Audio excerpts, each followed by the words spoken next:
She met me at the door like nothing in this world could go wrong. Hair up, sweater hanging loose, eyes bright.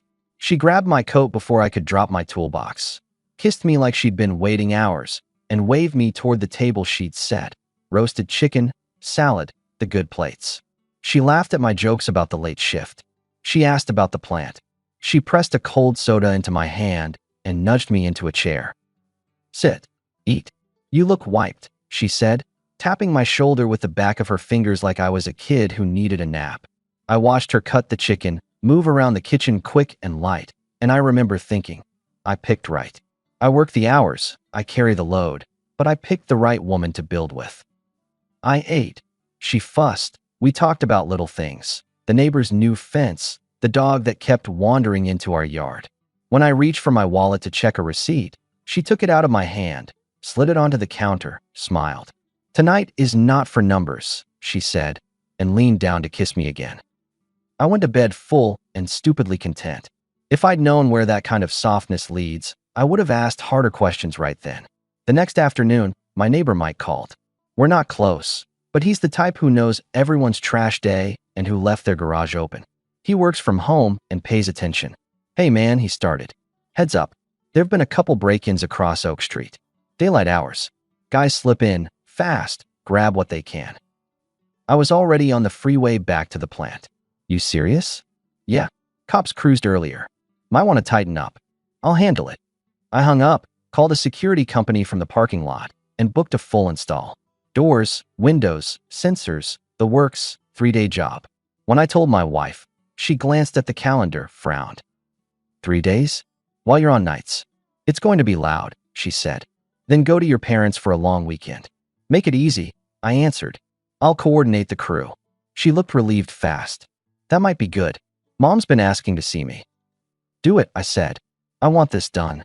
I didn't think twice. That was my first mistake. I should have paid more attention to how quickly she said yes. The crew showed up Monday. I'd slept 4 hours after a double, but I walked them through the panels and codes, signed the forms. On impulse, and because Mike's tip had me wired, I added exterior cameras around the house, front and back, facing the driveway and the yard. I never mentioned that part to my wife. I didn't plan anything. I just wanted one more layer I didn't have to think about.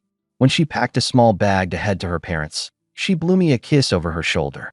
I'll call you tonight, she said. She didn't. Not that night or the next. She texted a couple of pictures, coffee with her mom, a shot of their dog on the couch, and that was it. I sent, sleep well, and she left me on read.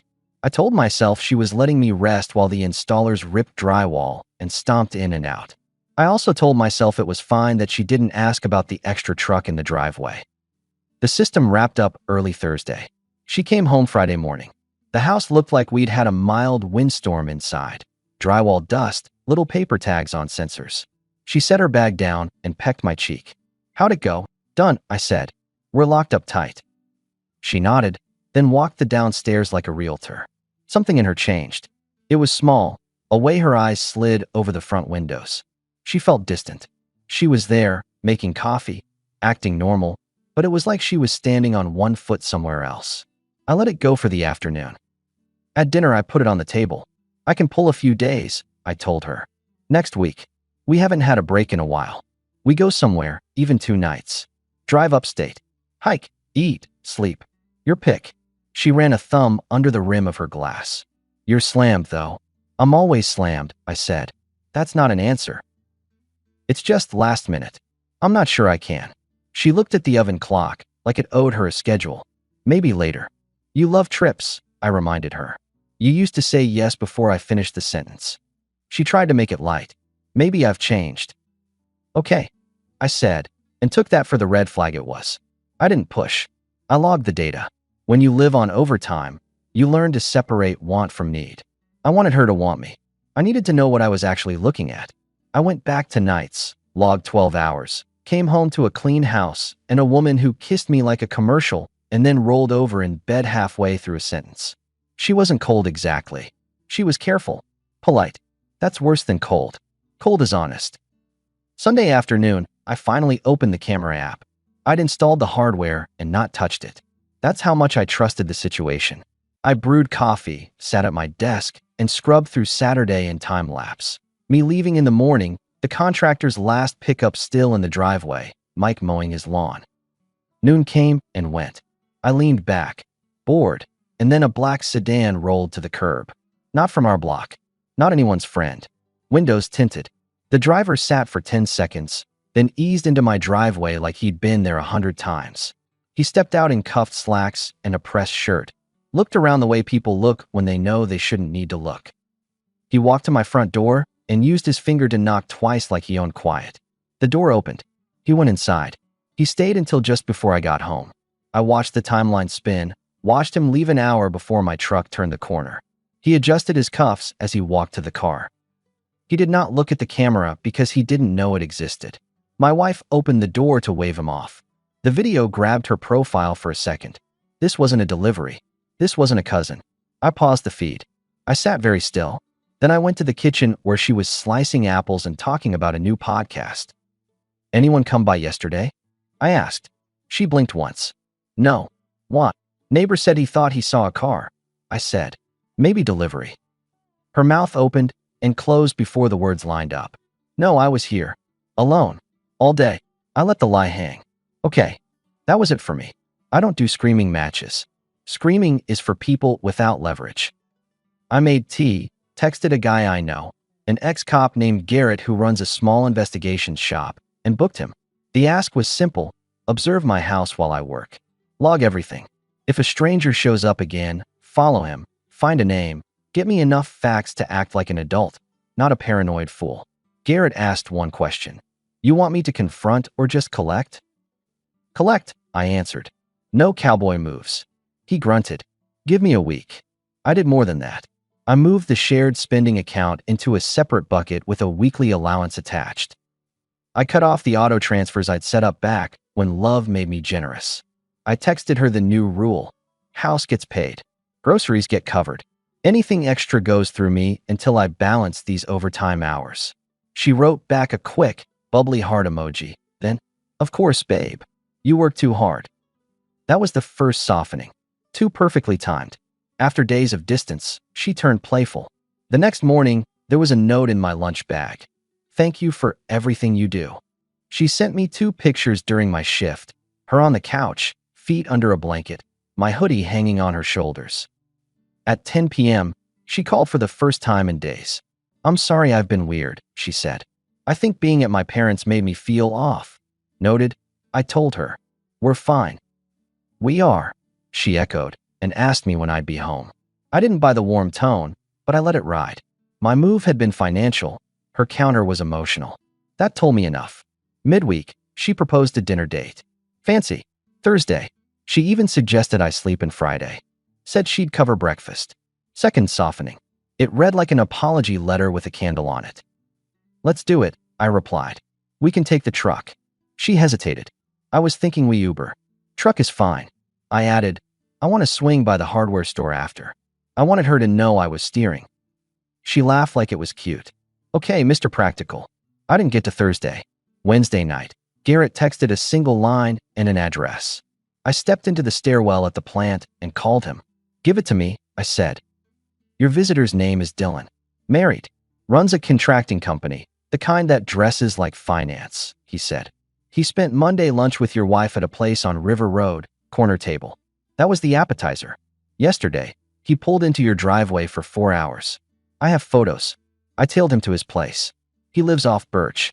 Here's his wife's number." He read it out slow. "You want the full file in your email?" "Yes." "You still want me quiet?" "For one more day?" I said. "Send me what you have, then stand down." When the images hit my phone, there wasn't a question left in the world. My front steps. My door. The same pressed shirt. A table for 2. Her smile. The one she used on me when she wanted me to forget I was tired, sitting across from him. The kill shot wasn't the picture. It was the timeline. Same day I asked her to take a trip with me, she'd been locking calendars with someone else. I didn't call her. I didn't text. I went to the credit union on my way home and moved our savings into a separate account I'd set up years ago and never touched. I left enough to pay the household bills and took away everything that would finance someone else's lifestyle. I locked down the cards with my name on them, canceled one she didn't know I'd paid off, and changed the online passwords. Calm. Clean. No theater. I emailed Dylan's wife the camera clips and the restaurant photo. Nothing dramatic. No drawings in red. Just the facts and a short message. You don't know me. I'm not here to blow up your life for fun. You should see this. I'm available to talk. Then I went back to work and put in 4 hours before the end of my shift because I still needed to be the man who pays what he owes. When I walked in that evening, my wife was at the kitchen island. Pale. Hands flat on the counter. Babe, she started, voice tight. How long have we had cameras outside? I took off my jacket and hung it. 2 weeks. Her eyes darted to the sliding door. The math was visible. She was running numbers. I set my keys down. I didn't lecture. I didn't ask why. I just let her panic fill the room. All good, I asked, and headed down the hall. I'm grabbing a shower. In the bathroom, I turned the water on and stood to the side. The house was quiet for a beat. Then the soft click of my office door. That door has a squeak on the bottom hinge that I've never fixed because it tells me when someone goes in there. I dried my hands and walked down the hall without hurrying. She was hunched over my keyboard, trying combinations like a safecracker who thought I was dumb. Relax, I said, leaning in the doorway. It's not in there. She spun. What's not in there? Anything that helps you. I checked my watch. I already sent everything to his wife. Her face twisted in a way I hadn't seen before. Not pain, not shame. Annoyance. You did what? Photos. Video. All of it. You had no right. She threw back. You don't know who he is. I know enough, I said. I know his name. I know his address. I know he uses my house like a motel and leaves before my truck hits the corner. She took one loud breath. He's connected. He could make things difficult for you. Why would you escalate? So his marriage matters more than ours? I asked. She didn't flinch. I'm saying you're making this complicated. You work. You pay the bills. That's your lane. Don't drag other people into our business. Not our business, I said. You opened a second set of books. I'm moving on, she snapped. I was already almost out the door. You don't get to control that. I pointed to the hall. Good. Then pack. The papers are filed. Your access is limited. Go see if your new life comes with a spare room. She tried one more tactic. You're really going to throw away years because you felt ignored for a week? I looked at her. No, I'm throwing away years because you threw them first. Her tone went sharp. You will regret this. Maybe, I said, but I'll regret staying more. She stormed past me, upstairs, pulled suitcases like the house was on fire. I stood at the bottom of the stairs and listened to drawers. Then the front door slammed. For the first time in a long stretch of heavy nights, the air in that house felt steady. I took the shower I'd promised myself. Then I went to meet my friends at Parker's, a quiet bar near the plant where the chairs wobble and the beer is cold enough to make sense. Mark and Jay were already there. We've been friends since high school. Jay talks with his hands. Mark squints when he doesn't like what he hears. What's with the face? Jay asked as soon as I sat down. I told them the short version. No drama, just the timeline and the steps. They stared like I'd told them the sky was a different color. She always seemed perfect, Mark said finally. That was the point, I replied. She seemed it. Jay whistled. What now? I'm done, I said. I put the money where it can't be used against me. I sent the facts to the person who needs them. I'm going to sleep and then do something for me tomorrow. Jay shook his head. You good? I took a sip and felt the floor under me. I'm more than good. My phone buzzed on the table. Unknown number. I answered. Is this Nathan? A woman's voice asked. Calm. A little tired. It is. I'm Lena. I'm Dylan's wife. She paused like she hated the introduction. You sent me something. I did. Can we meet tomorrow? Daylight. Public place, she added, like I was the one she should be careful with. Sure, I said. No games. Just coffee. We met at noon at a bakery on Elm, 2 tables from the window. She was composed in the way people get when they keep moving through chaos. No speech, no tears. She said thank you first.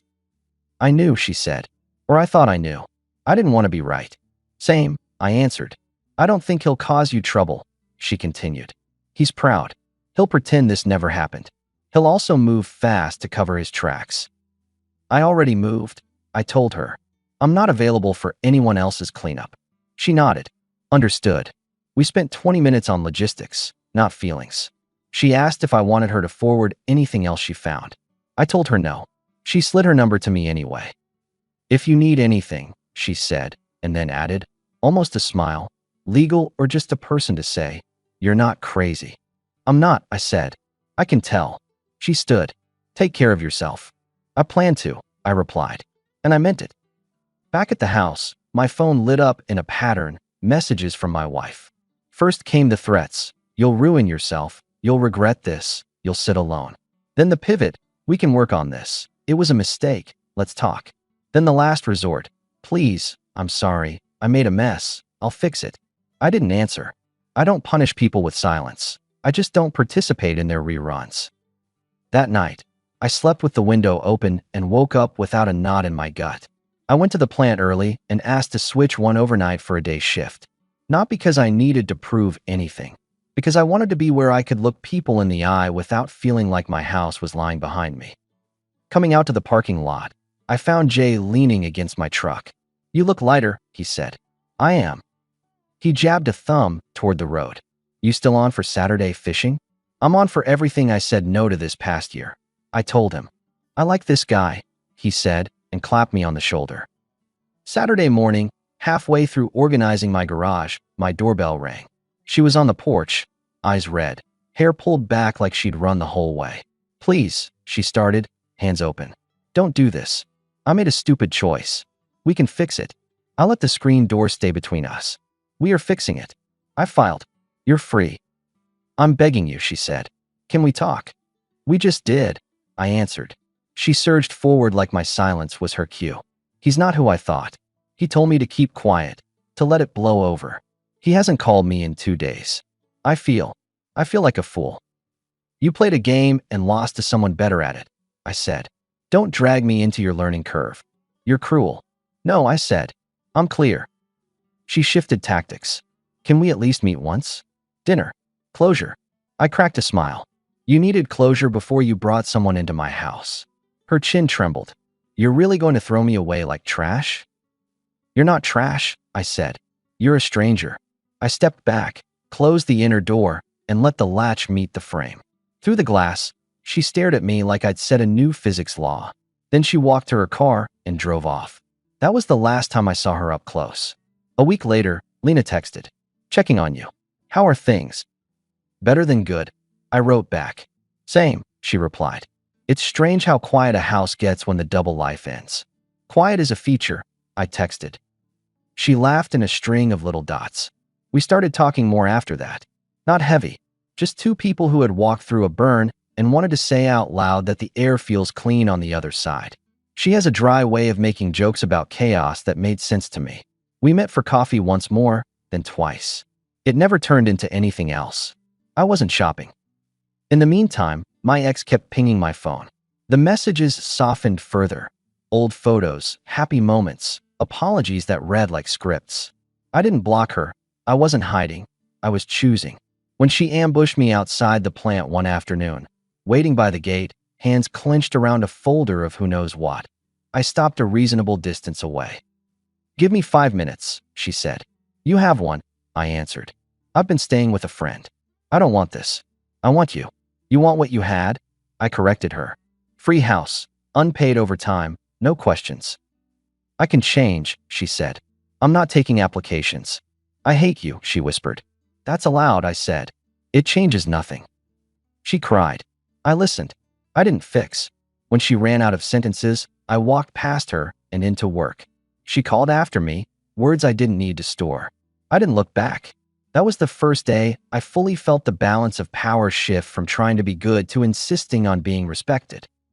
Over the next month, my life got simple. I moved into a place closer to the river, a small house with a yard I could mow in 40 minutes flat. I sold the old bedroom set, bought a truck tool chest I'd been talking about for years, and set up a workbench in the garage. On Sundays, I rode out with Jay and Mark, or I went alone just to see if my phone would stay in my pocket for 2 hours. It did. I took a few days off, flew to see my brother, came home sunburned and happy. I stopped working doubles unless I wanted them. At night, sometimes Lena called from her porch. We'd trade the day's small wins. "You'll laugh," she said once. I fixed the garbage disposal myself. I'm impressed, I told her. You should be, she answered. I didn't even flood the kitchen. We never crossed a line. We didn't need to. We were proof for each other that sanity exists.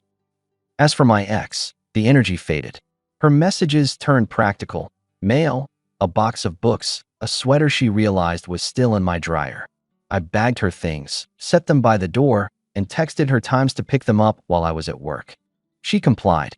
It was almost respectful, the way people are respectful when they no longer have access. The only time the old sting hit was when I ran into Mike as he was dragging his trash can curbside. You all right? He asked. He'd seen enough coming and going to know something had shifted. I'm better than all right, I said. He nodded. Heard about the cameras. Good call. Yeah, I said. Turns out security works both ways. He laughed once. I'll keep an eye out as usual. I know, I answered, and I meant it. That Friday, I drove past the restaurant on River Road. Not on purpose. Habit from the plant route. I saw Dylan step out of his car and cut across the lot on his phone. He looked like every man who thinks the world will always tilt his way. I didn't feel rage or even bitterness. I felt nothing. He wasn't mine to handle. I had done my part where it mattered and walked away. Later that night, as I locked my back door, there was a knock at the front. Not frantic, not soft. I opened it. My ex stood there with a small box. Last of it, she said.